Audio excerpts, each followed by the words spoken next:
Hey, how's it going everyone? Gavin here from 2 Star Games, and today I wanted to share with you the concept that I use and keep in mind whenever I design jump scares for my game. For those of you who don't know, I'm working on a game called My Beautiful Paper Smile, and it's a psychological horror game, but just for good measure, I've thrown in a couple of carefully placed jump scares.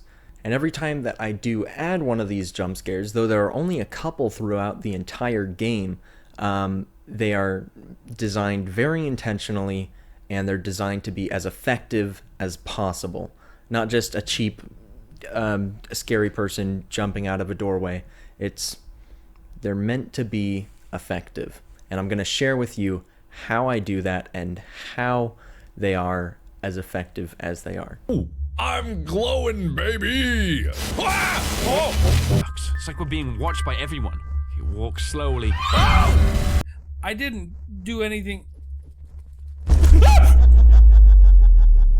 So I'm going to be sharing with you just the one most important concept to keep in mind when designing your own jump scares for film or games or whatever it might be. I mean, you can't really put a jump scare in a book, but maybe this would help with a book jump scare as well. But it's the one thing that has made developing my own jump scares super easy and super effective. So first I want to start off with just a little bit of background. If you've done much research at all into jump scares, you may have heard of the wonderful tension and release cycle as seen here, right?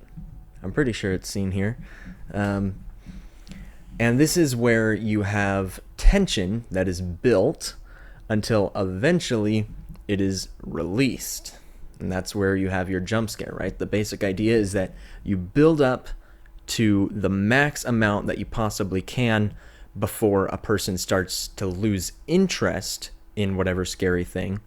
And then you hit them with a jump scare before, they start to kind of decline into boredom over, fear. And so there's no better way to look at this and to visualize it, because it can be kind of hard to visualize, a graph and see, okay, well, how is this actually going to work?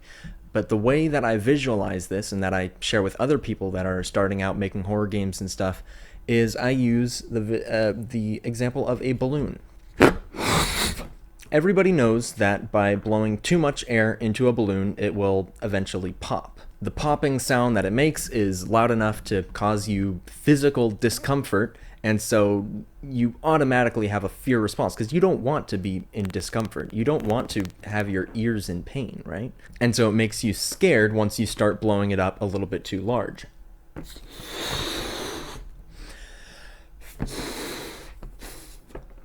I'm getting kind of scared of this already, to be honest. You know for a fact, that this is going to pop eventually. As soon as you blow too much air into it, it's going to pop.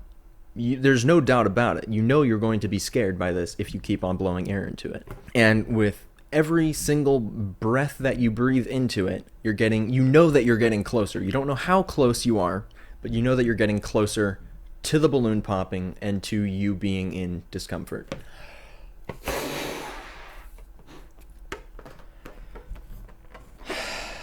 So the way that you're going to be able to build tension in your game or film is simply to fill your metaphorical balloon with air. So think, what things can I put in my game that are going to blow air into this balloon? What is going to inflate the fear? What are the little things that will pile up to make this more scary? Once you figure out the things that'll fit in well with your game or film or whatever your setting is, once you figure out what those things are, it'll be a lot easier to build that atmosphere and build the tension until eventually you fill up that tension enough, you fill up that balloon enough that you can pop it. I feel like it's really, really close.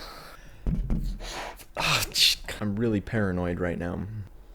If you think of your jump scares in this way, it'll help you to determine, the things that you can show to your audience. Oh my gosh. This video better turn out really good. Just saying. Horror games and horror movies usually don't scare me, but this is something that always gets me. I would really recommend that you guys try this yourself. If you have a balloon around your house, just grab it, blow it up, and feel the feeling that gives you every time that you put more air into it. And you'll have a much better idea of what you can do to reproduce that for your audience.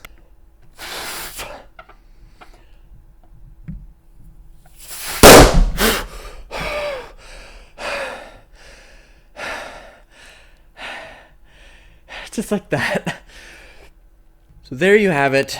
That is exactly how you create a jump scare. You blow up a balloon and you pop it in your audience's face. So that's about it. You just really need to keep in mind that it's not about the loud popping sound.